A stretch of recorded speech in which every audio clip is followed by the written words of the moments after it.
Hey everyone! In this video we are going to cover the lower appendicular skeleton.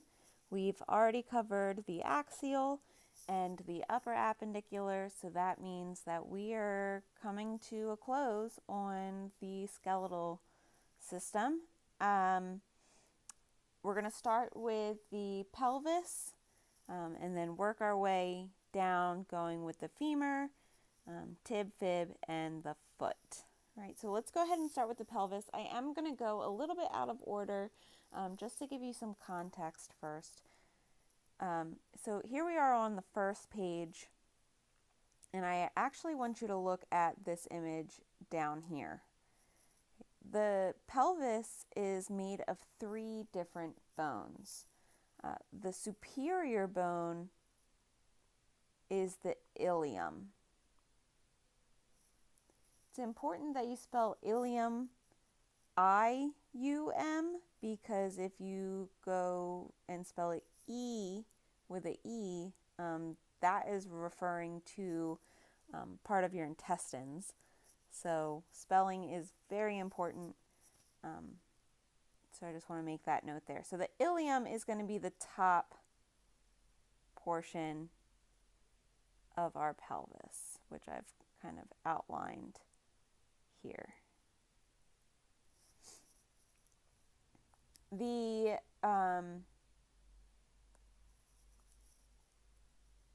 inferior posterior portion, which I'm outlining right now, this is known as the ischium.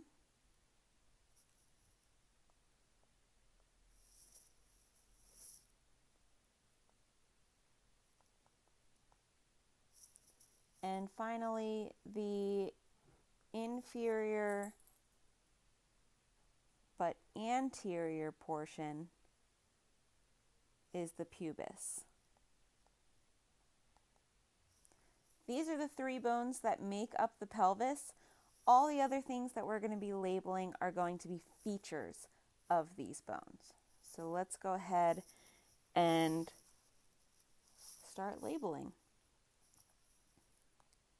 I'm going to try to stay color-coded here. So A, this top ridge of the ilium is called the iliac crest.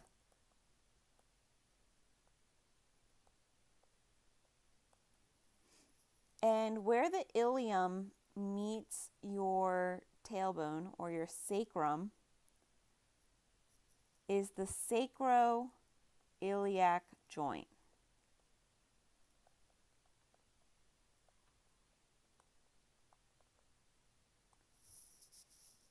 The only place that you're going to see this is on Indiana at school, that full skeleton model I have. The other bones that we have are disarticulated, which means that they are taken apart. So the only time you'll see this joint is with the complete skeleton. Moving on. C, we have this curve here. It's going to be much more apparent in the lateral view on the next page. This is the the greater sciatic notch.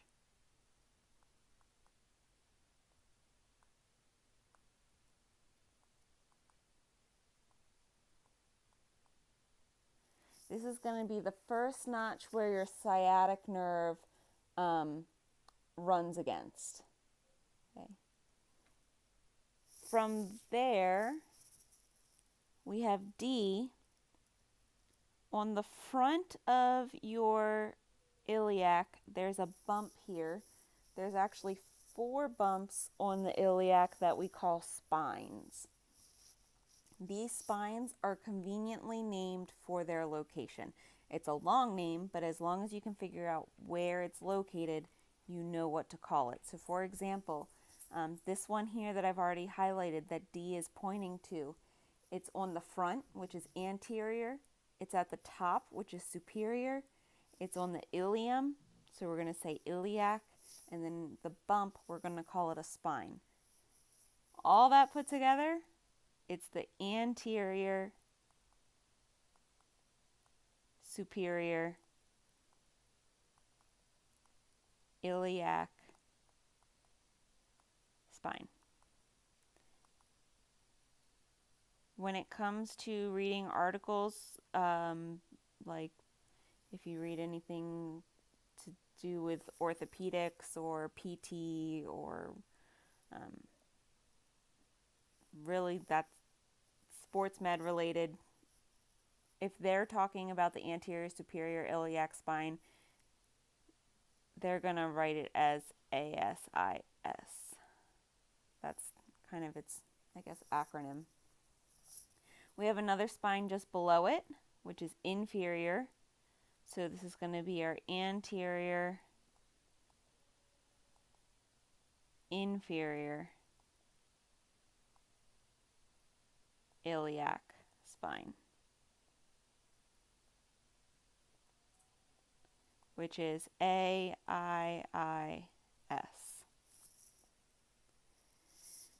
This guy here is the socket that makes up the ball and socket of your hip. And the socket of your hip is called the acetabulum.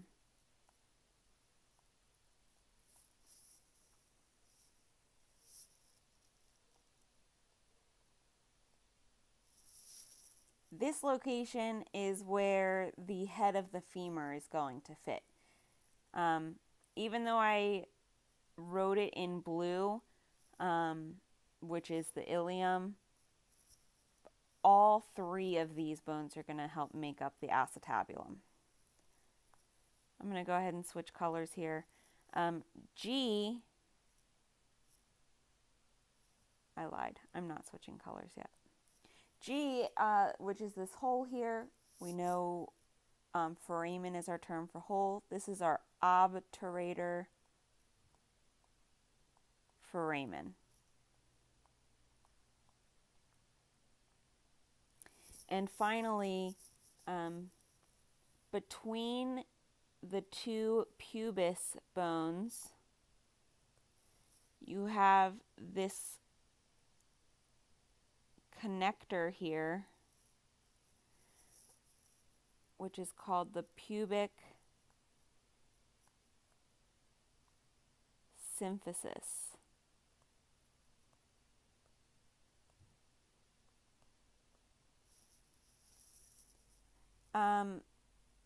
The pubic symphysis is typically stationary. However, when a female is pregnant, you have hormones that are released. One example is the hormone called relaxin. It relaxes ligaments, and it's going to allow the pubic symphysis to shift in order to make a wider angle of the pelvis and allow more room for the head of the baby. So this pubic symphysis is normally a joint that doesn't allow much movement. Even during pregnancy, it's not a whole lot of movement, but it does have a little bit of give, again, for the baby's head to go through the birth canal. Now there's two widths to the pelvis, and our true width is going to be the inner width here. This is our true pelvis. Doesn't matter what color you write this in, I just happen to be writing in green. And then if you go from iliac crest to iliac crest, you then have your false pelvis. So the false pelvis is going to be the widest portion. The true pelvis is going to be the width of the inside. All right, let's go ahead and move on to our lateral view. And here I am going to color code the portions of the ilium, ischium, and pubis. So starting with blue, right here, A, we have the iliac crest. So that top border of the pelvis. And now we have an excellent view of the spines. In our last one, on the last page, we already labeled this one here, which is the front of the pelvis, so our anterior, superior, iliac spine, or ASIS. And we also labeled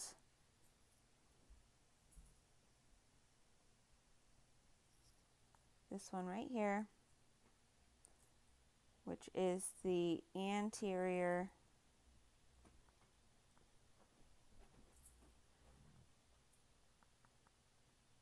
inferior iliac spine,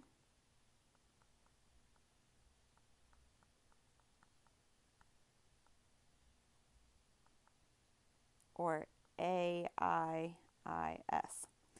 Now, similar to these anterior ones, we have two spines on the back of the ilium, which is represented by B and C. The term for the back side is posterior, and then again we have a superior spine and an inferior spine. So even though the name is kind of long, as long as you can figure out the location of it, you can then figure out the name of it. So for example, the top one on the back is going to be our posterior, superior, iliac spine, or PSIS. And below that we have our posterior, inferior, iliac spine.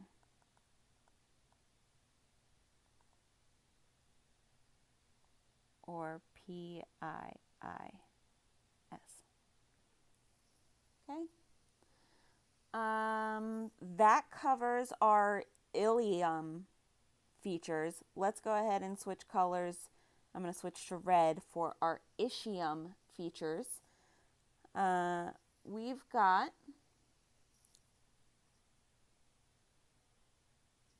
this guy here. We have a spine on the ischium. However, there's only one, so we don't need to go through the whole posterior, superior, anterior, superior, etc., etc. It's the only spine that's on the ischium. So this is the ischial spine. And I just realized I skipped D, so I apologize for that. D is going to be our greater sciatic notch. We mentioned that in our last page. So this is where the sciatic nerve is going to pass through.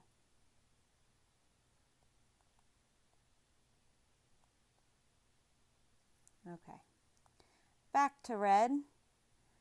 So we have the greater sciatic notch above the spine, the ischial spine. Below the ischial spine, we have another little notch taken out here, and this is our lesser sciatic notch.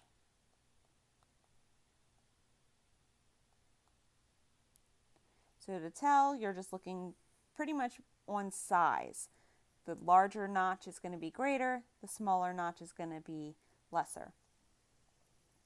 As I've been telling you in class, if you have a location that's a rough bump, it tends to be called a tuberosity. So G is our ischial tuberosity. You have quite a bit of muscle attachment here. And then we have this little bridge here that's part of the ischium called the ischial ramus. Ramus is like an arm or a bridge. Once you get halfway across this bridge, we then make our way to the pubis bone, which I had as green. And so L, I'm skipping a few here, L is showing our inferior pubic ramus, because this is the bottom portion of the pubis and it's a bridge. And then above that there's another bridge on the top portion of the pubis, which is going to be our superior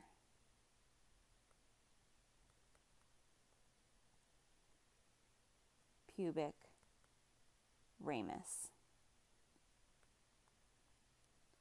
So that covers what is the ilium, ischium, and pubis. We then have two features that are formed because all of them are kind of joining at this location. We have our obturator foramen, so the hole there. And then we have the acetabulum, which is the socket for the ball and socket of your hip. Almost done with the pelvis. Here, we've said many times, we have the iliac crest. The actual tissue leading to that crest, the flat portion of that bone, so these portions here, this is called the iliac blade.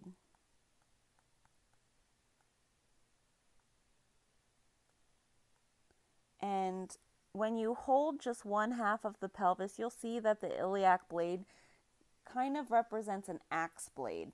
So that's where it's going to kind of get its name from. And this diagram particularly is showing you the difference between the male and female pelvis. One of the easiest ways to tell male versus female is this angle right here. This is our subpubic angle.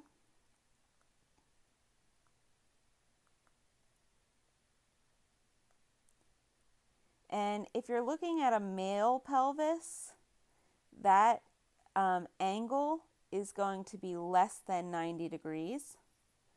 Whereas if you're looking at a female pelvis, it's going to be greater than 90 degrees. Again, having this wider angle down here for the female is going to allow a wider true pelvis for childbirth. Whereas you can see here on the male, we have a very narrow subpubic angle, and that's going to lead to a very narrow true pelvis. All right, let's go ahead and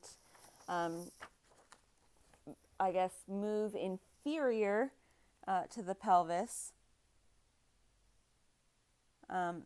The diagram here on the left is just giving us an overview of the lower limb, and then once we've done that, we'll dive into each individual bone. So here, A, we're looking at the femur. B is our patella, also known as your kneecap. I just wrote that very sloppy. Let me fix that. There we go. C is our tibia, and D is our fibula. Be careful with these because sometimes people want to write tibula and fibia, so make sure you don't switch those up. If you've ever been unfortunate enough to experience a tib-fib fracture, that's when both of these are fractured through. Very common in contact sports. E is going to be our tarsals, in other words, our ankle bones. There are 7 of them that we're going to go over. F is our metatarsals. And finally, our toes are our phalanges. Right? So let's go ahead and dive into the femur.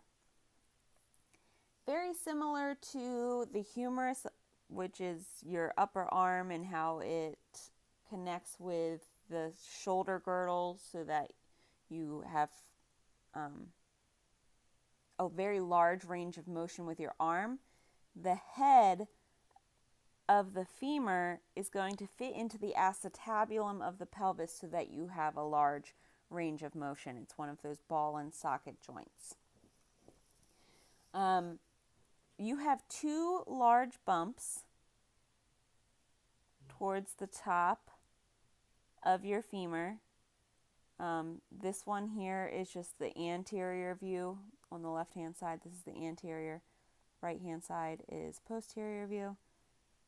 These bumps are named for their size, and then they've been given the name trochanter. So H is the greater trochanter,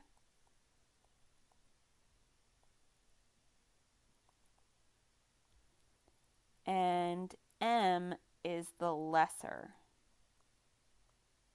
trochanter.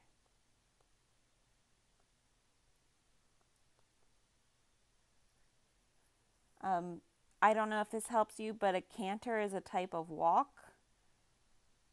So you walk with your femurs, so that might be one way to help remember that it has to do with your leg.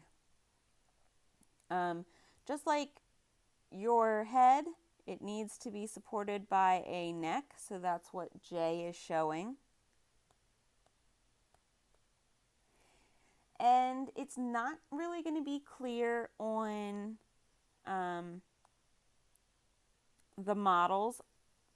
If you were to draw an imaginary line from the top of the greater trochanter to the top of your lesser trochanter, we're going to call this our intertrochanteric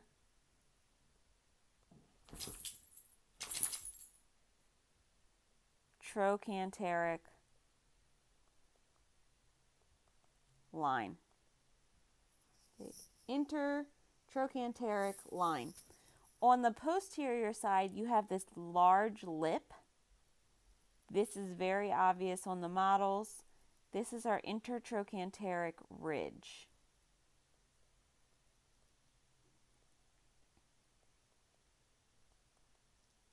I'm sorry, I'm running out of room, so I'm going to write ridge over here. But that's the same term. Intertrochanteric ridge. Looking for that ridge is really going to show you anterior versus posterior. And there's another way to show anterior versus posterior that I'm going to talk to you about in just a moment. On the posterior side, there's a bit of a line that's kind of raised, and it's the linea aspera.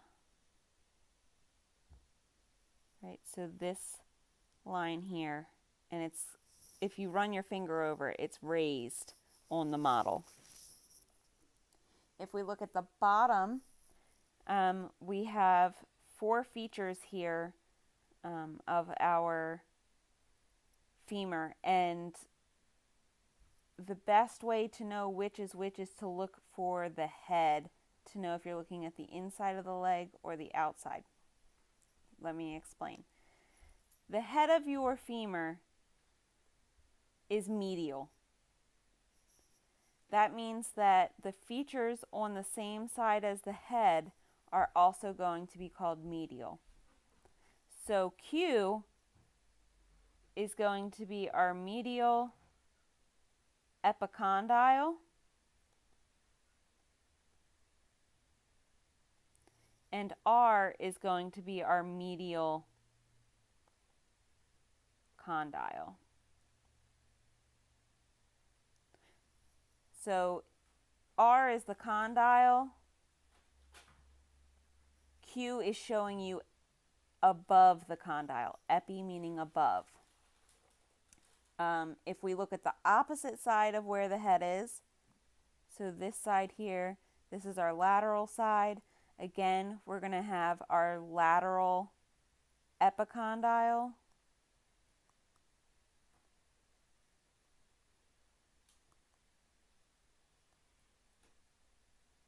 And then this here is going to be our lateral condyle. These condyles on your femur are going to line up with the tibia. I'll show you this in just a moment. When you're using the models, make sure you use the femur and the tibia together at some point, just so you can see how they articulate with one another. But these medial condyles are going to glide over the tibia for when your knee is functioning, when it's bending and straightening.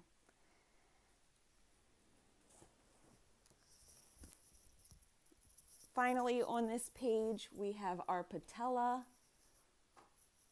and the top of the patella, or the more wide portion, is called the base, and the pointy portion is the apex. Okay, apex is pointy, base is wide. Almost done, guys. We've got 2 more and we'll be done. On this page for the tibia and fibula, again, I'm going to color code for which is which. So let's say we do the tibia, at least I will do the tibia in blue, and I'll do the fibula in red, just so that we have some differentiation here. All right, so let's go ahead and start with the top of the tibia. As I mentioned with the femur, the condyles of the femur are going to correspond with the tibia. The lateral condyle of the femur is going to line up with the lateral condyle of the tibia, and we're going to call that the lateral tibial condyle. So this is on the outside. Lateral is always going to be the side where the fibula is, okay, because the fibula is on the outside. B is then going to be our medial tibial condyle.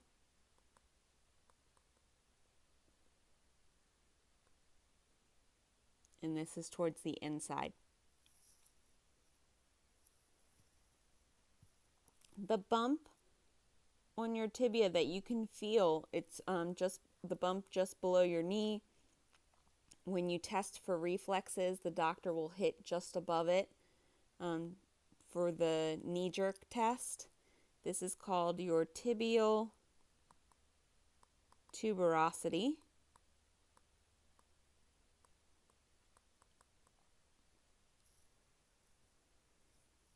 And then the tibia also has this pointy front to it. When you look at the model, it's almost like the point of a triangle. We'll talk more about that when you have the actual model. This is the anterior tibial crest. And then G is just showing the shaft of the tibia. And finally on the tibia, you have this bump here, which is also here, called the medial malleolus. The medial malleolus is the bump that's on your ankle on the inside. So when you are given a tibia, you know that you're looking at the front of it because you see the bump of the tibial tuberosity. Whichever side has the malleolus is going to be facing the inside of the body, and that's how you can figure out if you're looking at a left or a right. So in this instance, we are looking at a right tibia because the medial malleolus is on the left. Let's go ahead and talk about the features of the fibula. Fibula is pretty simple here. The top point of the fibula that you can see on the posterior view is called the apex. And then the actual top section is going to be the head of the fibula.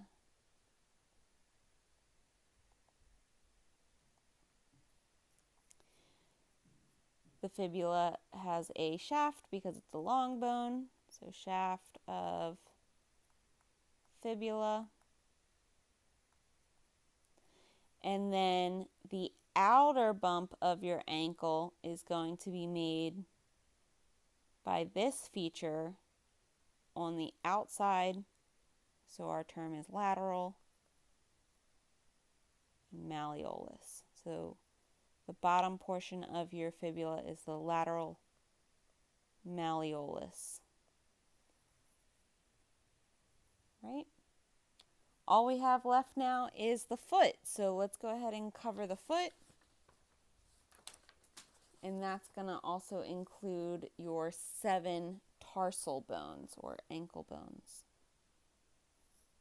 So first off, let's cover the regions. You have your phalanges,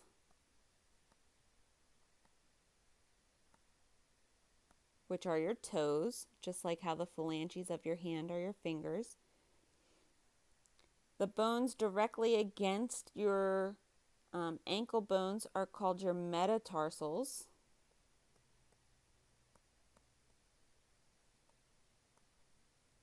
And then the ankle bones are called tarsals. Now for each phalange, there's 3 parts. You're going to have the distal phalange,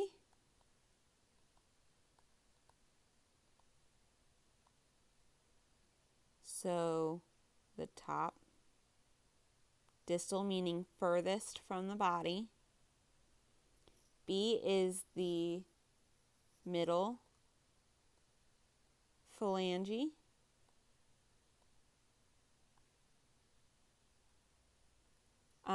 Which is only in phalanges 2 through 5, not the big toe. So it's 1, 2, 3, 4, 5. And then C, which is our proximal. So proximal, think of close proximity. It's the closest to the body. Also, if you're only talking about one, instead of saying, I just spelled phalange wrong, by the way, right here. If you're only talking about one phalange, it's a phalanx.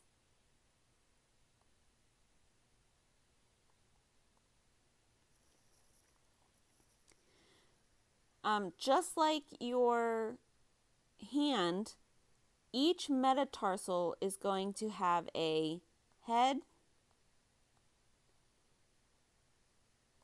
a shaft,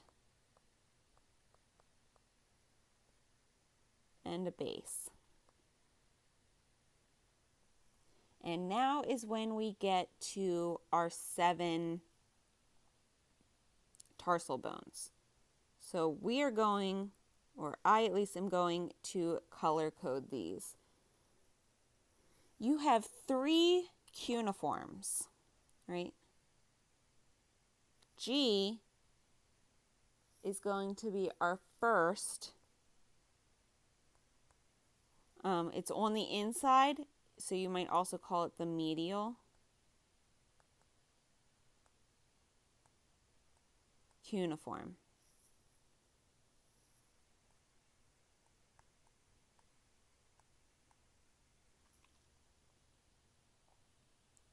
Whichever one you prefer, either is fine. You can either say first cuneiform or medial cuneiform. H is pointing to the middle of these 1, 2, 3 tarsals in this row. And this is our second, or otherwise known as intermediate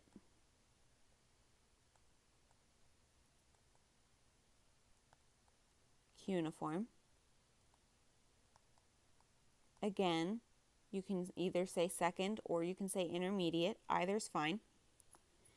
And then we're actually going to jump a letter for our third, which is I, our third or lateral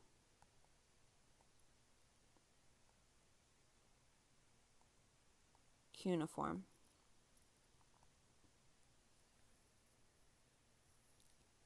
Just above our cuneiforms, we have this narrow bone here. This is called the navicular.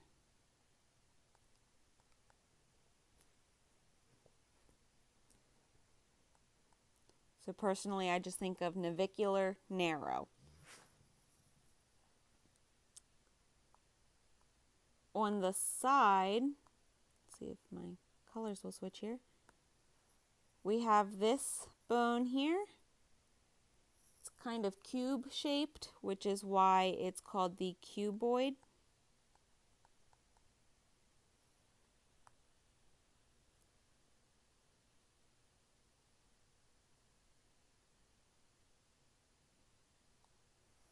The top of the foot, or I'm sorry, of the ankle bones,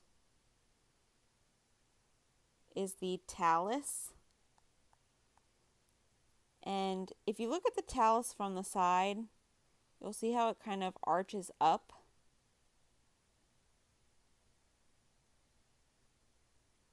If it works in your brain, that's fine. If it doesn't, I'm sorry. But for me, I think about a bird's talons could grab onto this.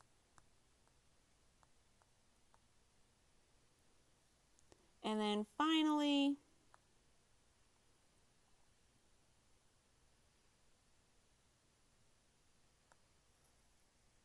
we have this one here.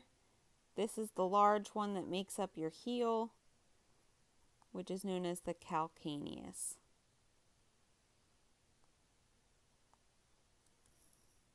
All right. So from here on out, the rest of your